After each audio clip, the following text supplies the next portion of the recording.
Welcome to Business for You and the Women Running Businesses podcast. My name is Francisca Lee, and I'll be your host. If this is your first time listening to Women Running Businesses, we are a weekly podcast that brings successful female entrepreneurs in every week to dive deeper into their minds. So, stick around to hear authentic and honest conversation surrounding entrepreneurship, and make sure to subscribe to stay in the loop. Today, we have a very special guest, Zara Kabir. Zara is a co-founder of Arenda Change, a social impact-focused clothing line based out of the DFW area, and a current sophomore at the University of Texas at Dallas, studying marketing and political science. Zara, we're so happy to have you on here today. Hi, Francisca. Yes, thank you so much for having me on the podcast today. I'm super excited to be here and talk about all things business and entrepreneurship. Of course. So, Zara, I'm curious, how did you first get into the entrepreneurship world? Yeah, so entrepreneurship was honestly never something I really envisioned until college. So law has actually been my career dream, and I have always had a soft spot for modest fashion. So they're two completely different things. But growing up as a Muslim, modesty has been kind of ingrained in me for a while now, and fashion as well. So literally in high school, middle school, I lived and I breathed clothing. To me, dressing well was a way to really express myself, but dressing well and dressing modestly was always a struggle. The cutest blouses would be see-through, and the dresses I would die for were sleeveless. That's when I thought of Modara, a modest fashion brand following the aesthetics of our favorite brands here in America, like Abercrombie and Fitch and Free People. So for the last couple of years, I kind of dreamt of starting Modara and even began devising a way to make my dream happen after using Modara for a project in my marketing class. That summer, though, that I had kind of planned to jumpstart this dream of mine was when COVID hit, unfortunately. So I kind of decided to put my dream on hold. Of course. So let's talk about Arenda Change, your startup. How did the idea of Arenda Change begin? Was it always an end goal for you to start this business? So, because I couldn't do Modara, I realized that retail and clothing at the end of the day was something that wasn't completely closed off to me. That's when my business partner and I started Arenda Change, a social impact clothing brand dedicated to raising awareness for organizations and causes that don't get enough media attention. This is also something I feel really passionate about, as the media always fails to highlight the most important crises happening in the world, like the genocide of Uyghurs in China or the child refugee crisis across the globe. Thus, Arenda Change uses a built-in donation system of 25, where we have 25% of profits from each purchase donated to the social impact cause of the customer's choice.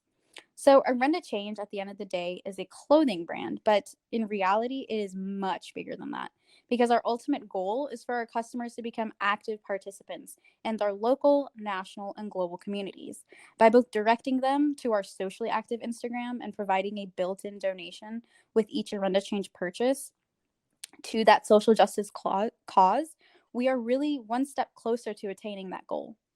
So, also with the shift of universities going online per the COVID pandemic, so many student organizations are being operated remotely.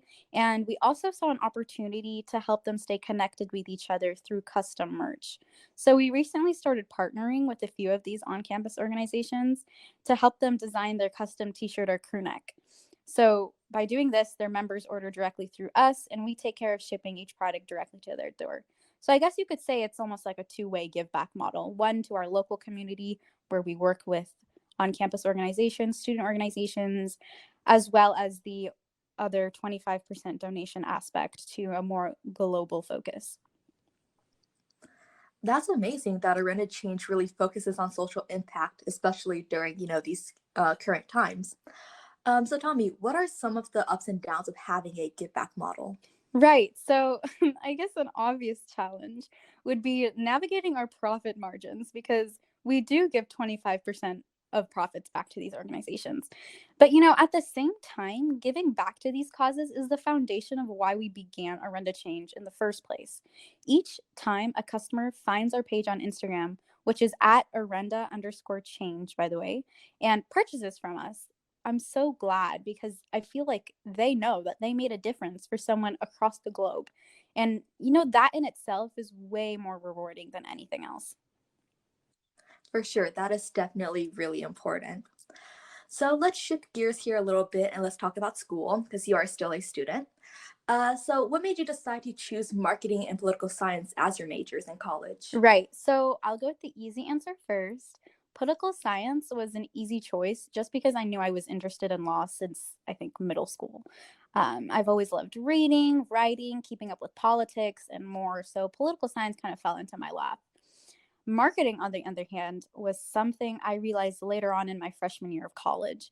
You see, marketing I didn't realize until freshman year, but marketing was something that felt natural to me. It came easily. And when it came to branding, like for Renda Change, it was weird how I knew exactly what aesthetic we were going for, what type of posts would get views, and so on and so forth.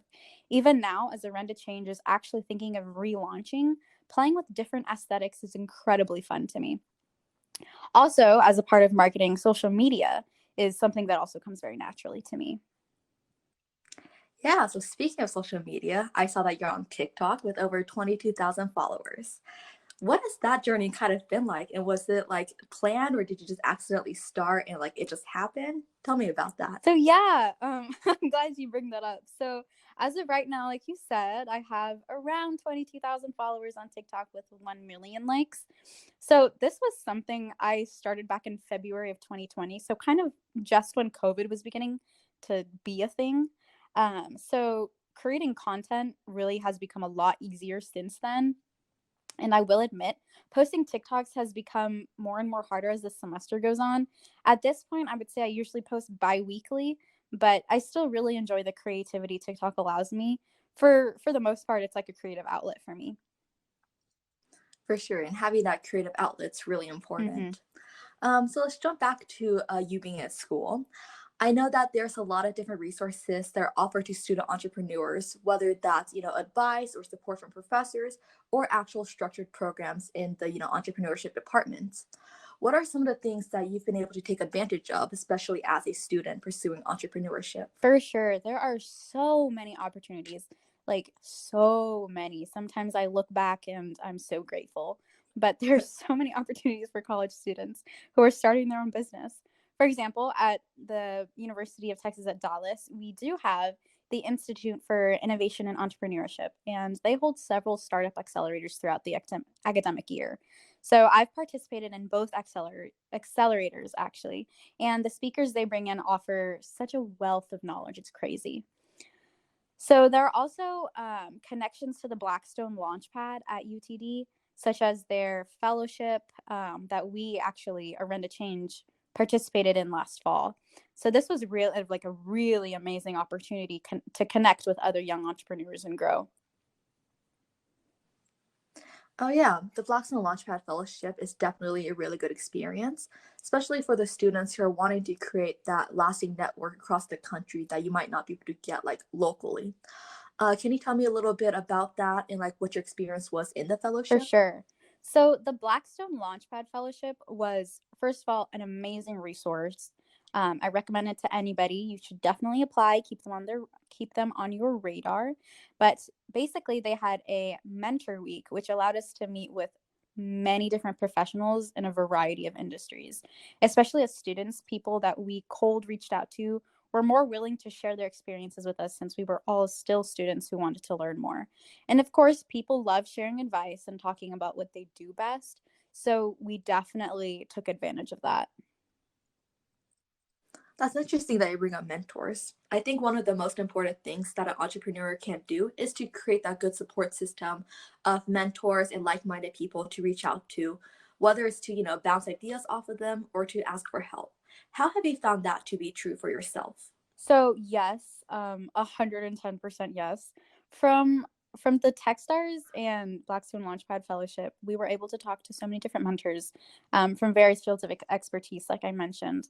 And we were also able to find our small, unique group of young entrepreneurs to bounce ideas off of.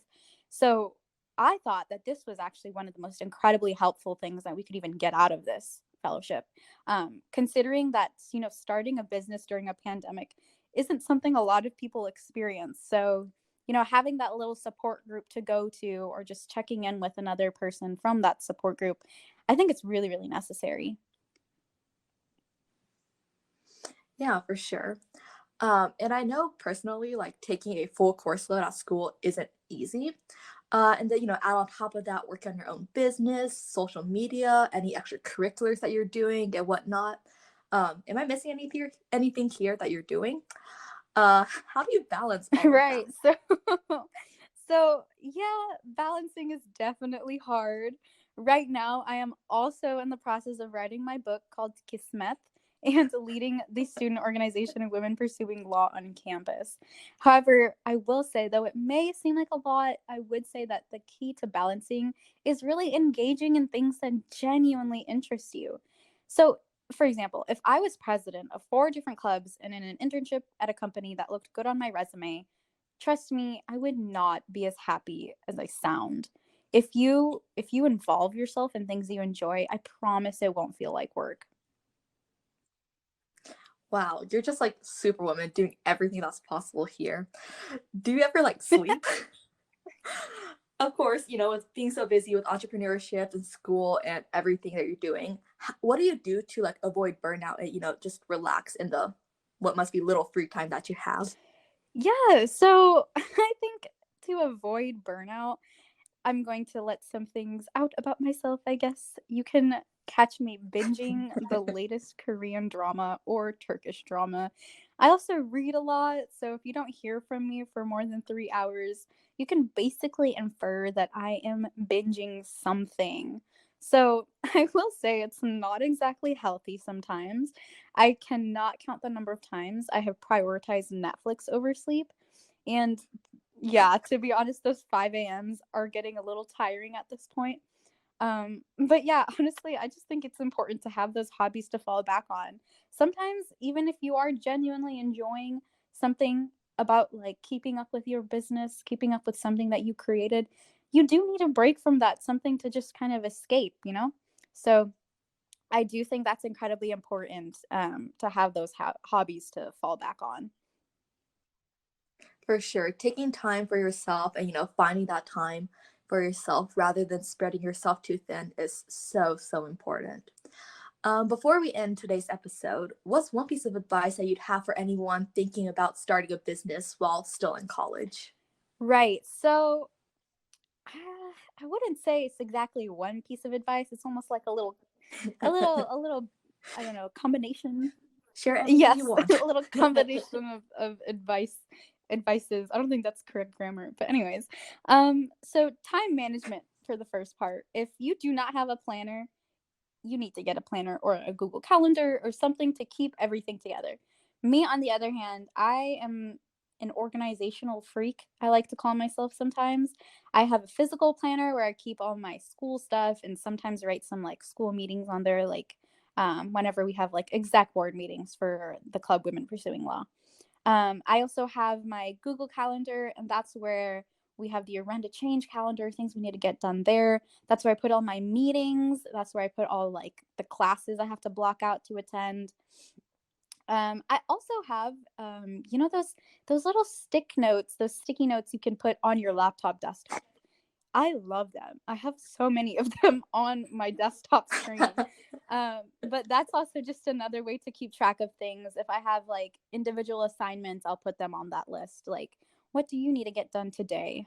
So that is advice number one. Advice number two would be find a good support system. Like I mentioned, with the Techstars Fellowship, the Techstars and Blackstone Launchpad Fellowship, that little group that we have, that in itself is almost accountability for Arenda Change, to make sure that we do at least one thing each week or to keep continuing to move forward. So you really need somebody to go talk to outside of your business partners or outside of the people working for Arenda Change or your business, to really hold yourself accountable. So I would say that. And lastly, learn when to prioritize school, your mental health, and business. Everything, the one thing that you need to prioritize over everything is mental health, obviously. If you count your busyness and the amount of hours you're putting into something as how well or how successful you're going to be, I'm going to tell you that is wrong. This is the wrong mentality.